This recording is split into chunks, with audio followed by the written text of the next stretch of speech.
Hi guys. Today our topic is what is on instructions. You know, when trying to learn about some kind of CPU thing, how does CPU works, you were able to learn about the instructions. And I know there's like the registers and those kind of the fetch, decode, and there's a lot of things inside CPU. But what I really think about the thing you have to learn about is what is on instructions. And an instruction is basically it's just a command. So what do you mean command? It's just like telling CPU what to do. There's like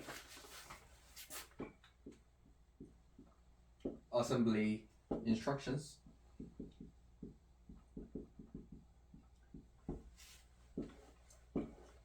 and that is like move, JMP, or add, or subtract, or pop, or push. There's really a lot of things about instructions, and this is just a command.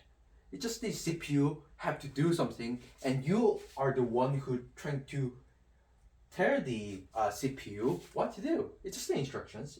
Instruction means that there's a commander.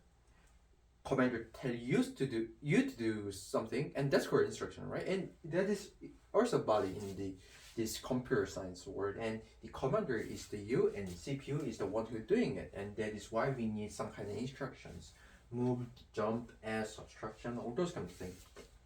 But even though you learn about instructions, you have to know about how CPU looks like. And actually there's like registers in the CPU, right?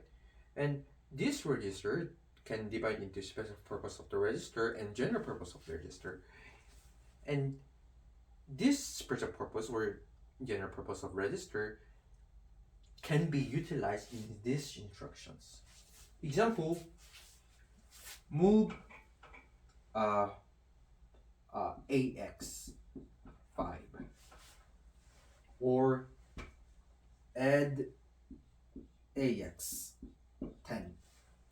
So that is basically you store this 5 value into AX, and AX stand for the general purpose of the register. Is the among part of general purpose of the register.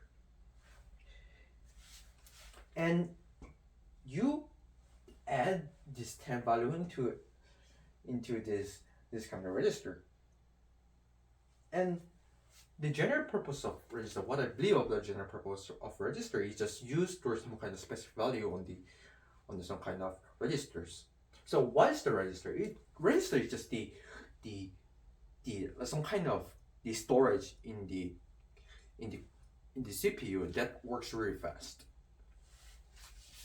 And general purpose of register is simply easy, but the thing is that special purpose of the register. Special purpose of the register is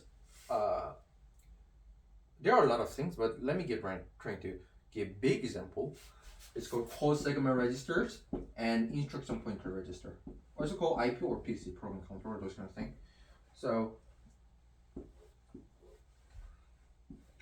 this is IP, and actually the CPU uses this value to get the physical memory address of it. But the thing is that it also associate with the environment of your CPU. And what I mean this environment is there's actually the mode of it, real mode and protect mode, and there is long mode of it.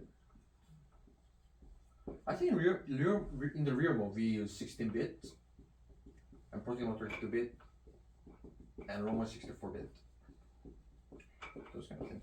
And real mode we can directly communicate with the physical address.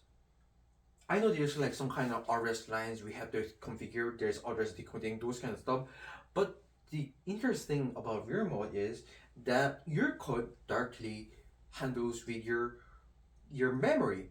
So that means that using this CSIP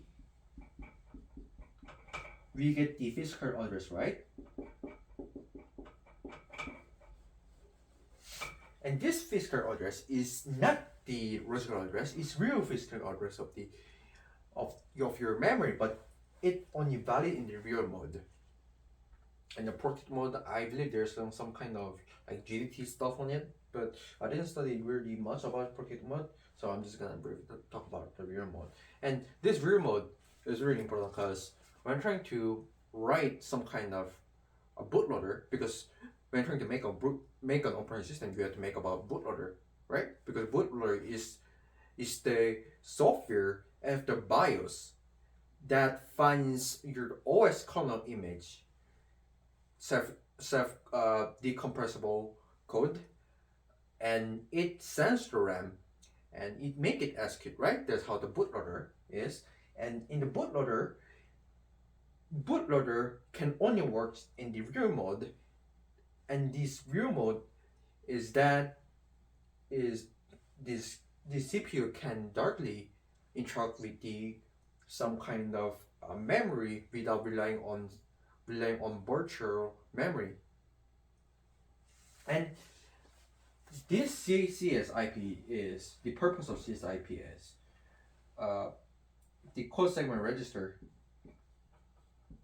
and the instruction pointer, those kind of thing is it stores the next instructions or the current instructions. And the reason why it stores the instruction is this part, is because the computer cannot do this kind of action in concurrently. It cannot execute this kind of thing at the same time. So so the computer read this file and some kind of convert into, of course, it converts into some kind of the machine code, and it stores this kind of instructions into our code segment using code segment register and the instruction pointer register, and it store it, and after that we're just gonna move into next instructions. And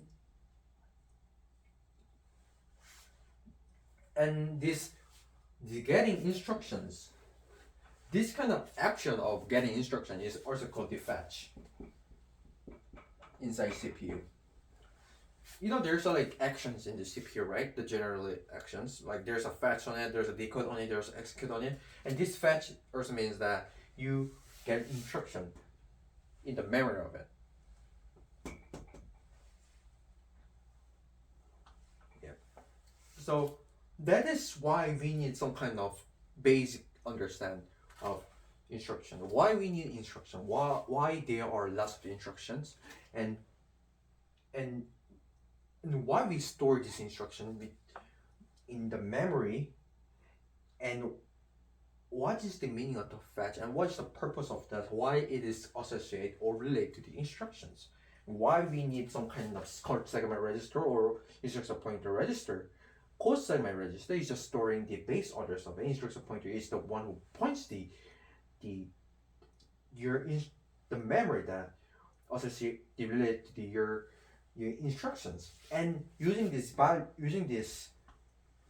value, the formula is code segment register times 16 plus instruction pointer register, right? And using this value, you're able to get the physical address, and physical address is, you can get physical address rather than logical address, unlike the pocket mode and long mode, because we're in the real mode that makes you highly communicate with the hardware. That is why this also means that is why we use bootloader in the real mode, because bootloader is the code that don't rely on the operating system, right? So that was really the basic explanation about instruction, those kind of things. And moreover, this is the very last time. We imagine some kind of data structure like stack or those kind of thing, like this, right? Like a bucket.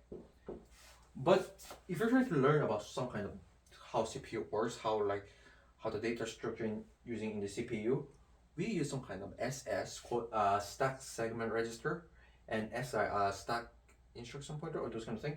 And the interesting part is that we assume that some kind of our array or some kind of stack data structure has their method of pop or push, right?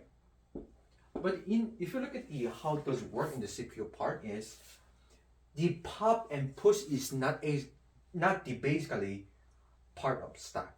It is part of the assembly instructions. So if you look at the assembly instruction, they're like push or pop instruction. That can make you to utilize this kind of stack related to register. So this is it. I hope you understand what I'm trying to say. And I know there's some kind of flaws in this content because I'm not really good at this kind of operating system, like a professor. So I believe you can criticize the content of it. Rather than observing, you have to criticize what I'm trying to say, and don't try to accept whole of this content. Give question of yourself or this kind of YouTube thing. So this is it. Have a nice day. Goodbye.